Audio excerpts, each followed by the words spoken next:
Shalom jemaat yang dikasihi oleh Tuhan.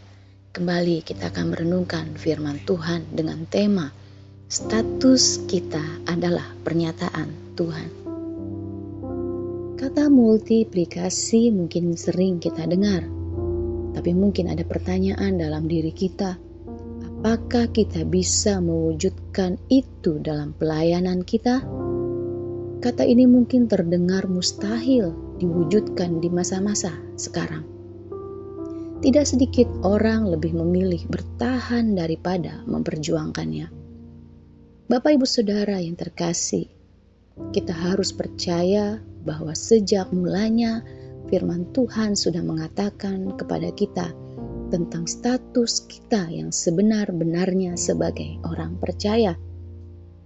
Mari kita renungkan kembali status apa saja yang Tuhan berikan kepada kita.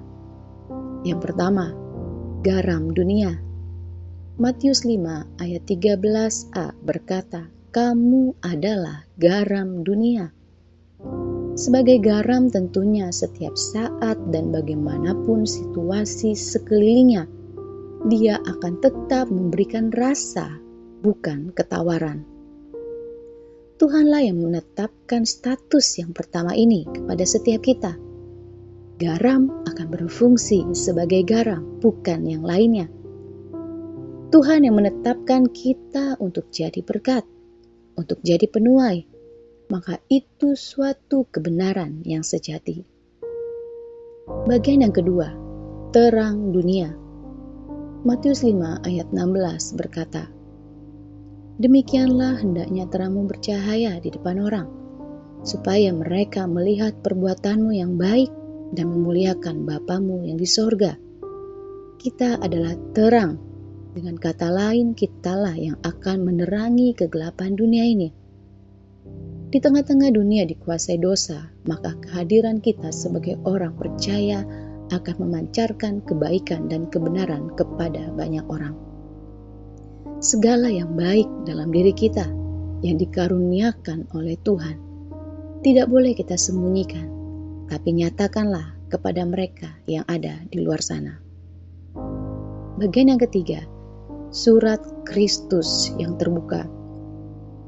2 Korintus 3 ayat 2-3. "Kamu adalah surat pujian kami yang tertulis dalam hati kami dan yang dikenal dan yang dapat dibaca oleh semua orang.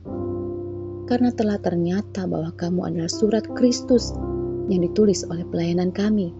Ditulis bukan dengan tinta, tetapi dengan roh dari Allah yang hidup. Bukan pada loh-loh batu, melainkan pada loh-loh daging, yaitu di dalam hati manusia." Kehidupan kita dapat dibaca dan dilihat orang. Roh Allah lah yang memeteraikan dan memampukan setiap kita untuk menjadi surat Kristus yang terbuka, supaya dunia mengenal Kristus dan mereka mengalami kasih karunia Kristus melalui kehidupan kita. Bagian yang keempat, saksi Tuhan. Lukas 24 ayat 48 berkata, "Kamu adalah saksi dari semuanya ini." Pengalaman kita bersama Allah bukan sekedar untuk kita nikmati sendiri, tetapi untuk kita saksikan kepada mereka yang di luar sana. Kita bisa bersaksi karena kita telah mengalami Tuhan dan firman-Nya. Kita dipanggil untuk menjadi saksi karena Kristus senantiasa menyertai kita. Ketika kita menyadari status yang Tuhan berikan dan kita mulai bergerak di dalamnya, maka kita akan melihat dan mengalami bagaimana jiwa-jiwa memberi diri kepada Tuhan dan mereka diselamatkan. Tuhan yang menetapkan kita, itu artinya kita dapat melakukannya bersama dengan Tuhan. Ia memberikan kesanggupan, Ia memberikan otoritas, dan Ia memberikan pengurapan yang baru bagi setiap kita.